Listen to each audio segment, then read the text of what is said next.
وجهت وجهي نحو بابك راجيا، والحال لا يخفى وأنت عليم. وجعلت معتمدي عليك توكلا، وبسطت كفي سائلا أتضرع. اجعل لنا من كل ضيق مخرجا، والطف بنا يا من إليه المرجع. مرحبا ويسعد لي أوقاتكم يا أحلى صبايا بالدنيا. كيفكن؟ أتمنى جميعا تكونوا بخير.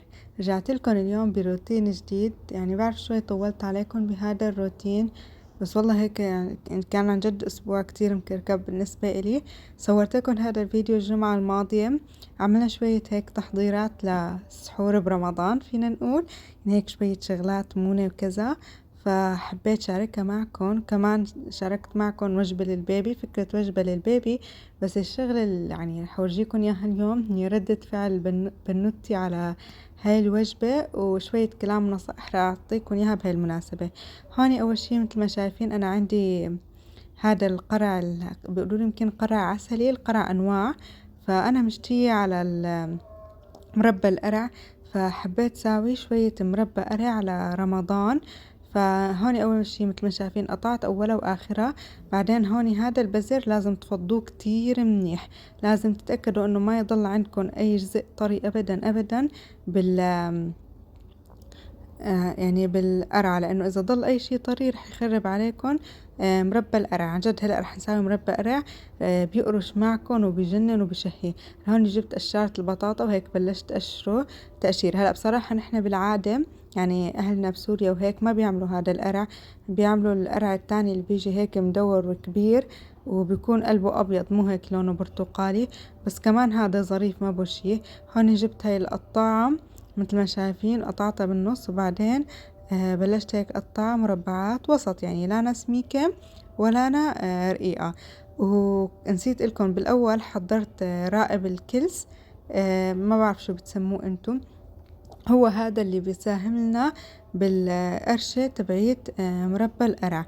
فحضرته أول شي، حطيت فوقه مية سخنة. هلأ هون عندي تقريبا حوالي كيلو من القرع أو اليقطين أو الدباء. بنحط كل كيلو من القرع بده تقريبا 3 معالق كبار من الكلس. فدوبتهم بمي سخنة، وبعدين كملت يعني دوبتهم بمي سخنة، وراح اتركهم حوالي نص ساعة حتى يدوبوا، يعني حتى يرقد عندي الكلس، يعني حتى يرسب الكلس بسفل الطشت اللي عم حضر فيه، حتى بعدين صفي ميته. هوني عم افتح معكم القرعة الثانية عم قطعها معكم شوي. هو قاسي هون الفيديو كتير مسرع، كتير عجبتني انا عم ساويها، بس عن جد بتستاهل وبتطلع عن جد طيبة وبتقرش. انا بحب كتير يعني من انواع المربى، انا بحب المربيات اللي بتقرش، مثل مربى التفاح ومربى القرع ومربى الباذنجان، يعني هدول هيك بتجي لهم قرشة كتير بحبهم. هلا هيك مثل ما شايفين عم فضيهم وخلصت تقطيع هاي الكمية كلها، طلعت معي زنت على الميزان، طلعت معي تقريبا حوالي كيلو 200 جرام، وشلت شوية قرع حتى ساوي فيهم لأمونة وجبة صحية. هاي مثل ما شايفين عم نحاول ننزل المي بدون يعني بدون ما انزل هذا الرائب او الراقد تحت، وعم حركهم بالكلس.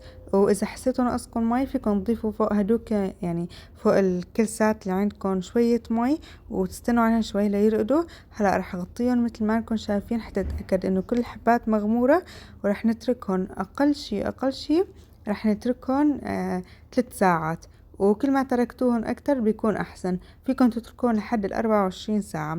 هلا هون الشغلة التانية كنت عم حضرها هي الزيتون الأخضر. عطول برجيكم نحب نجيب شوية زيتون نتبله، يعني نتبله على طريقتنا. فهون عندي فليفلة، قرن فليفلة حد قطعته، وجزرة وليمون ومعلقة ملح صخري ومعلقة صغيرة أو رشة ملح الليمون. رح افرك كل هالمكونات ببعضها كتير منيح، وهيك يعني افرك حبات الليمون بالزيتون والجزر حتى بتطلع عندكم نكهة كتير طيبة. ورح اتركهم هيك 2 ل3 ساعات يتخمروا بالحمض والملح قبل ما اضيف فوقهم الزيت. هلا هون عم نحضر وجبة أمونة مثل ما شايفين، ففيكم تحطوا تفاح ويقطين أو بطاطا وقرع. حطيت في شوية مي وتركت على نار هادية تنسلق عندي. هلا بس انسلقت عندي مثل ما ورجيتكم بالخطوات اللي قبل. رح اترك يعني رح اهرسها بمحضرة الطعام تبع يعني هراسة الشوربة هيك يصير قوامها كريمي وبطعميها للبيبي. هلا هذا القرع سبحان الله طعمته حلوة. بس تحطوه مع التفاح يعني بتكون هي الوجبة نوعا ما حلوة. طعمتها لأمونة وأنا توقعت تحبها لأنه حلو، بس بصراحة انصدمت إنه هي ما حبتها أبدا أبدا أبدا.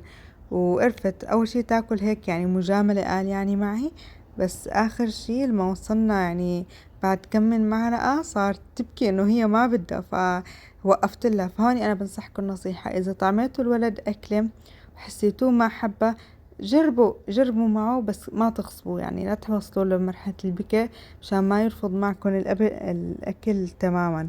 يعني حتى يضل يعني احترموا رغبة الطفل إن هو مو حابب هاي الأكلة.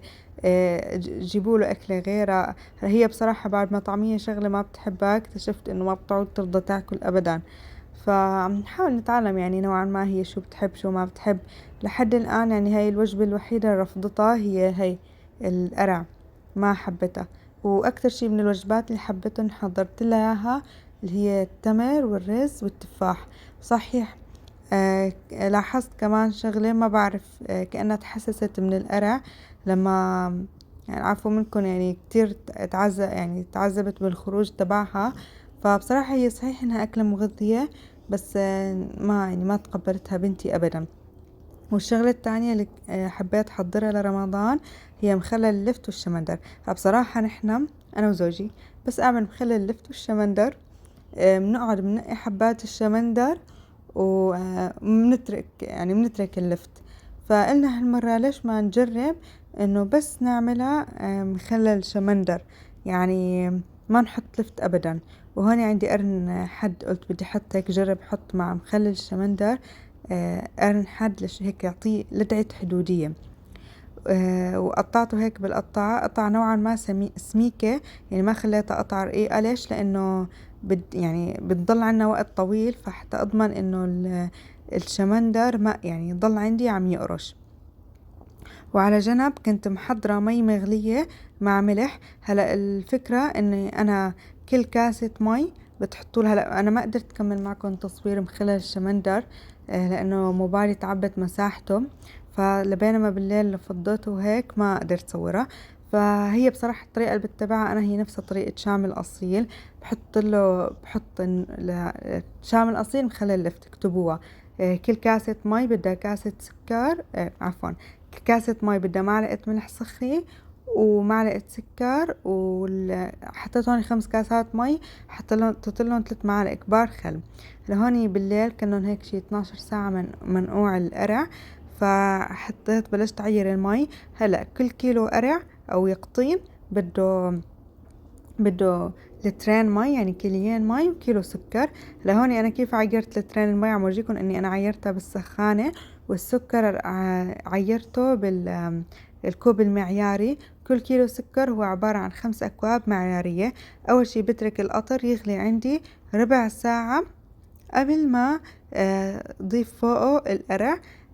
حطيت السكر والمي. انتبهوا انه اذا كان في على الاطراف اي حبات سكر او تبلور جيبوا هاي الفرشاية وبلوها بشوية مي وشيلوا حبات السكر البلور، لأنه هدول السكر البلور إذا خليتوهم رح يسكر عندكم القرع ويخرب عندكم ما يزبط معكم.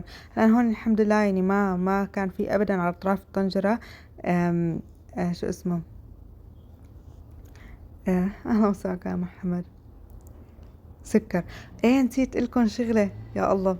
اول شي لا تنسوا اللايك والاشتراك في القناة حبايب اذا انتوا وصلتوا لهون. والشغلة الثانية انه نحنا بعد 12 ساعة شو صرت اعمل؟ غسلت القرع كتير منيح، وبعدها تركته منقوع ساعة في مي عادية، وبعدين رجعت صفيته ورجعت غليته كمان مرة. مو عفوا ورجعت نقعته كمان مرة قبل ما نضيفه فوق المربى. لازم نتأكد تماما انه الكل سراح تماما عندي من القرع حتى ما ينكه معكم بالمربى. هلا هون مثل ما شايفين حطيت الحبات القرع تركتهم صفيتهم، وبعد ما صفيتهم نشفوا وقت حطيتهم فوق القطر. عن جد سامحوني انه شوي افكاري ملخبطة، مثل ما قلت لكم عن جد كان اسبوع يعني هيك مكركب بالنسبة الي. ف هوني كل شوي كنت عم بتأكد اني عم اغمرهم. هلا شو الفكرة؟ الفكرة انه اول ساعة ونص رح نترك القرع على نار عالية، وبعد ساعة ونص رح نخلي النار تحتي هادية على الاخير. عفوا ساعة، يعني ساعة ونص على نار عالية وساعة على نار هادية. يعني كل طبخ المربى بياخد معكم حوالي ساعتين ونص. وكل ما عندي هيك هدول طلعت لي هاي القعوة او الرغوة على الوش، رح اشيلها حتى ما يحمض معنا مربى القرع. وبس هيك بعد ساعة بتاخدوا حبة بتتأكدوا من الاستواء. بس تأكدتوا انها مستوية بنطفي تحتهم وبنتركهم حتى يبردوا تماما. يفضل انكم تتركوهم لتاني يوم. هوني تقريبا انا كنت الساعة شي 2 بالليل عم اعملهم، فتركتهم لتاني يوم الصبح حتى عبيتهم بمطربانات منظف او قطرميز، ما بعرف شو بتقولوله، معقم ومغلي كتير منيح.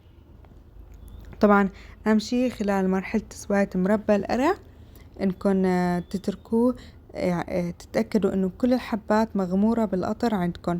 هلا في طريقة تانية بتاخد وقت اكتر، بس هاي الطريقة اسرع بصراحة، فاني هيك اسهل لي اني اعملها. يعني هاي الطريقة اسرع واسهل من الطرق التانية لمربى القرع. هلا رح شوفكن تاني يوم الصبح كيف هيك لونهم كان بجنن. قلتلكن هذا ما طلع لونه ابيض. هلا لو انكم تستعملوا مربى الابيض رح يطلع لونه شفاف، بس هذا انه لون برتقالي. فلا تاني يوم شوفوا هيك لونه برتقالي يعني، بس لونه سبحان الله كتير حلو وطعمته كتير طيبة وبيقرش بجنن. هلا رح اورجيكم فيديو اترك فيه الصوت كيف انه عم يقرش عندكم المربى، وعن جد لونه كتير كتير كتير عجبني وطعمته كتير طيبة بصراحة.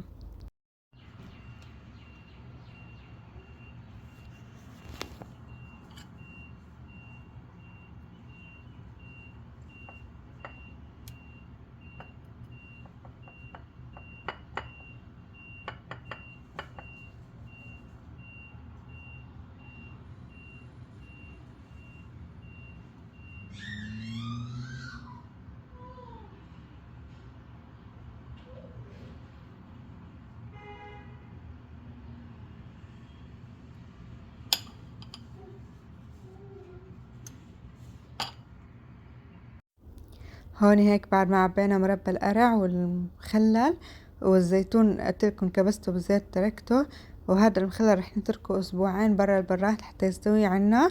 وهيك يعني كانت امورنا جاهزة. واخر شي هوني بتاني يوم الصبح هيك عملت فنجان قهوة. عن جد هيك جربوا مربى القرع مع القشطة، كتير كتير بيطلع طيب. كتير بحب هالكومباينيشن بيطلع طيب. او فيكن تاكلوا مربى القرع مع الفستق، الجوز، جوز ترشوا عليه جوز الهند وتاكلوه. يعني هيك نظامي كأنه نوع حلو. هيك بكون وصلنا لنهاية الفيديو. بتمنى يكون عجبكم، بتمنى يكونوا حبيتوه. لا تنسوا تخبرونا شو كانت تجهيزاتكم لشهر رمضان المبارك. بعرف كتير بكيرة هذا الشي، بس يعني انه انا باخد وقت كتير طويل لحضر، وحابة اخلص اموري قبل ما اعمل تنظيف عميق للبيت.